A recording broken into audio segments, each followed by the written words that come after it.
Hello বন্ধুরা, কেমন আছেন? আশা করছি সবাই খুব ভালো আছেন। আমি রিয়া চলে এসেছি নতুন একটি ভিডিও নিয়ে। আজকে এসেছি মামা বাড়িতে, ওইটা ছিল মামার মেয়ে। আর এখানে আমরা সবাই মিলে এখন যাচ্ছি অনুষ্ঠান দেখতে। মামাদের ঘরের সামনেই হচ্ছে কালী পুজো, তো সেই উপলক্ষেই আমরা এসেছি মামা বাড়িতে আজকে। এই যে সবাই মন ভরে মায়ের দর্শন করে নিও। আর মায়ের কাছে দিন শেষে একটাই চাওয়া, 2026টা যেন সবার খুব ভালো কাটে। যাই হোক, এখানে আজকে অনুষ্ঠান ছিল, তো সেটাই দেখতে এসেছি। এসে এখানে প্রথমে একটুখানি চটপটি নিয়ে বসেছি প্রোগ্রাম দেখতে। রাত অনেকটাই হয়ে গেছে, আর যাকে দেখার জন্য এসেছিলাম তাকে আমরা দেখতেও পেয়ে গেছি।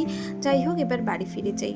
পরের দিন সকালবেলা আমরা সবাই মিলে মাংস আর জল ঢালা ভাত নিয়ে বসেছিলাম, যদিও আমি মুড়ি খেয়েছি। যাই হোক, মামা বাড়িতে এসে সবাই মিলে একসঙ্গে খাওয়ার মজাটাই আলাদা। আজকে দুপুরের মেনুতে আমাদের ছিল chilli chicken, fried rice, mutton, আরও অনেক কিছু, যেগুলোর ভিডিও করা হয়নি। আজকে দুপুরে ও আসবে, তাই এত কিছুর আয়োজন। যাই হোক, চলুন আজকের ভিডিও এখানেই শেষ করছি। টাটা।